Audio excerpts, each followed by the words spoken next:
Hello, hello, hello, hello, hello world. Nasa ang sulok ka man ng mundo ngayon nanonood o nakikinig.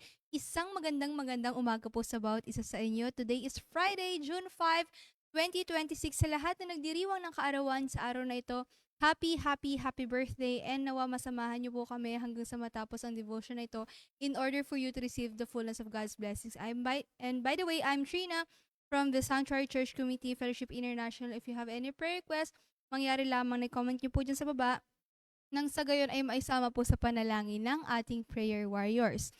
And today, let me share with you the verse from the book of John chapter 16, reading from Contemporary English Version. Ito po yung sinasabi, "The Spirit will come and show the people of this world the truth about sin and God's justice and the judgment." Let us pray. Heavenly Father, we thank you so much for this wonderful morning that you've given us. Dalayan ko po na ihanda aming puso't isipan namin sa pagtanggap at pakikinig ng iyong mga salita.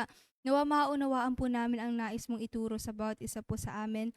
And Lord God, use me mightily for your glory. Let them see in me, let them hear in me, let them feel you in me. In Jesus' mighty name I pray.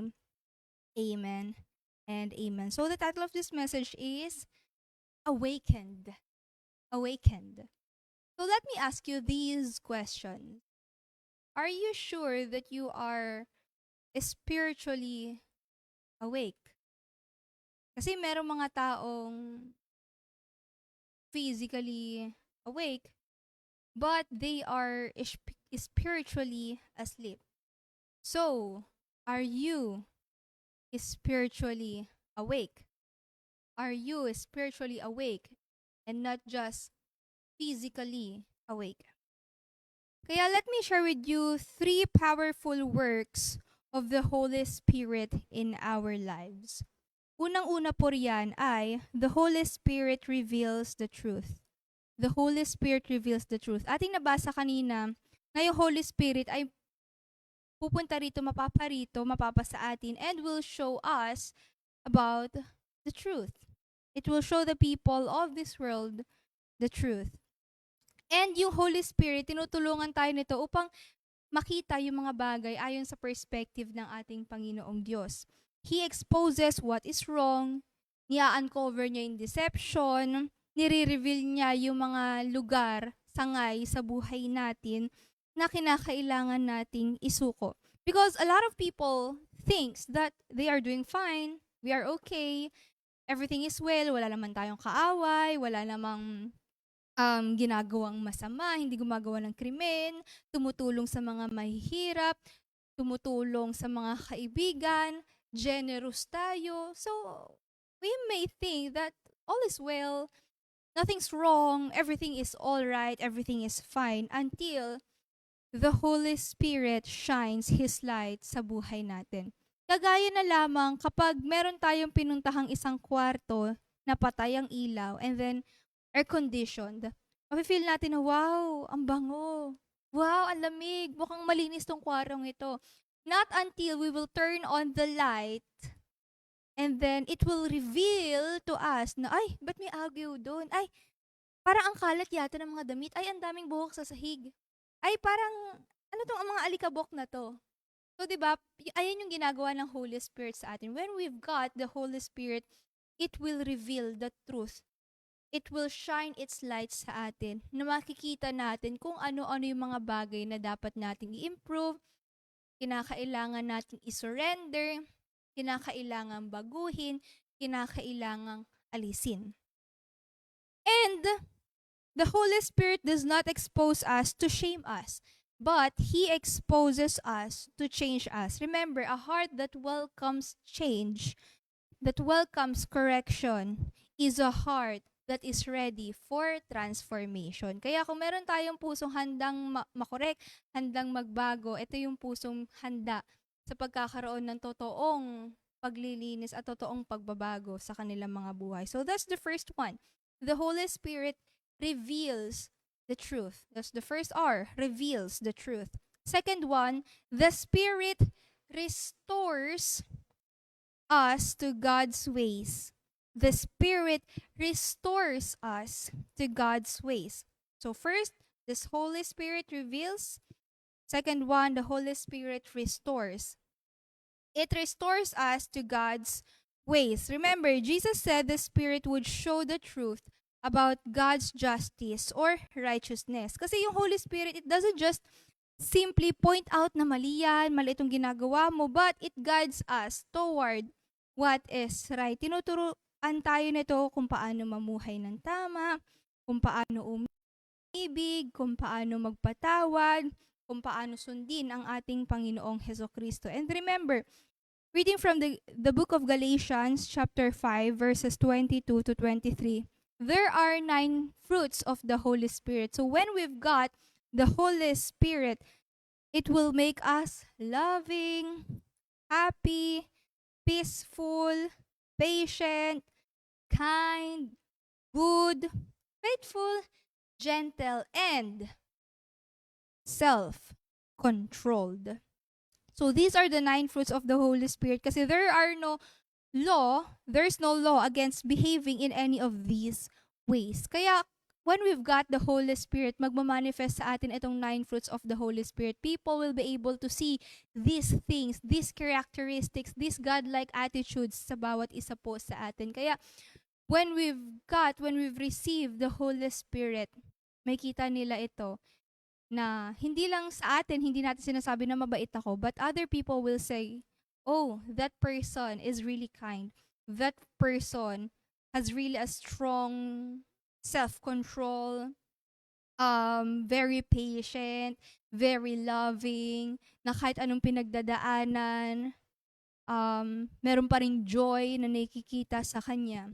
So, makita ng ibang tao yung kaugalian ng ating Panginoong Diyos sa atin when we've got the Holy Spirit. Kasi, magtaka ka na, magulat ka na kung napighati mo na ba yung Holy Spirit if hindi na nakikita sa'yo yung ganong traits, yung ganong godly traits, yung 9 fruits of the Holy Spirit. Kasi when you really have that Holy Spirit, other people will tell that about other people kung ano yung nakikita nila sa'yo.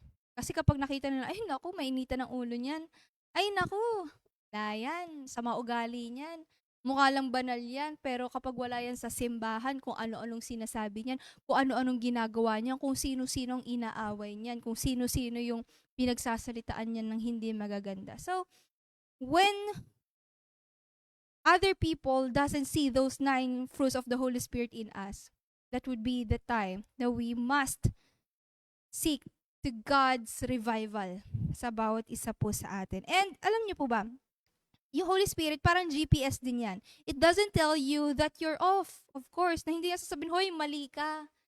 Kundi sasabihin, yung GPS, magre-recalibrate yan, magre-recalculate yan na, oops, and 5 meters, turn left. And 200 meters, turn right.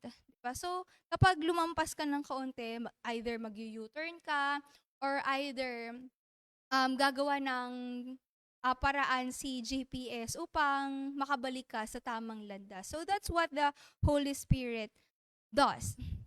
And ganun din yan sa bawat isa po sa atin, na kailangan natin ng Holy Spirit because it guides us, it helps us to be right on track, to stay on track.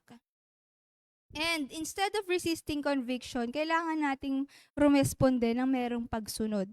Kasi when the Holy Spirit says forgive, we must forgive. When the Holy Spirit says serve, we must serve. When the Holy Spirit says trust, then trust God. Growth happens when conviction turns into action. Kasi yung Holy Spirit, it not only points us to the right path, but He gives us the power to walk it. So that's the second one. And now for the third one, the Spirit revives us for God's purpose. So the first one, Holy Spirit restores, Holy Spirit reveals, Holy Spirit restores, and lastly, Spirit revives us for God's purpose. Because the day of Pentecost was not about being filled. It was about being sent. Kasi when we've received the Holy Spirit, ibig sabihin we've got the power now to fulfill our God-given purpose. Kagaya ng mga disipulo ng ating Panginoong Diyos, upon receiving the Holy Spirit, they became bold witnesses who changed the world. Because yung Holy Spirit, it awakens our heart, it renews our passion, and it empowers believers to fulfill our God-given purpose. Kagaya na lamang sa Acts 1 verse 8, you will receive power, and when the Holy Spirit comes upon us, we will become God's witnesses.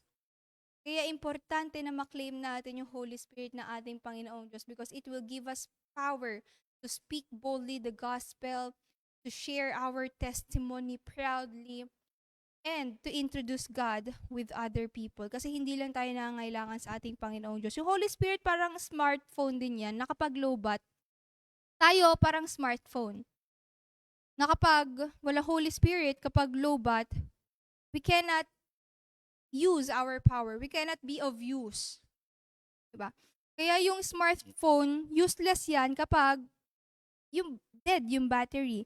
Pero kapag fully charged yan, we will be able to maximize its feature. Kagaya natin, when we've received the power of God, when we've been energized by the Spirit of God, when we've received the power, we will be able to share boldly His word and share our testimony boldly with other people.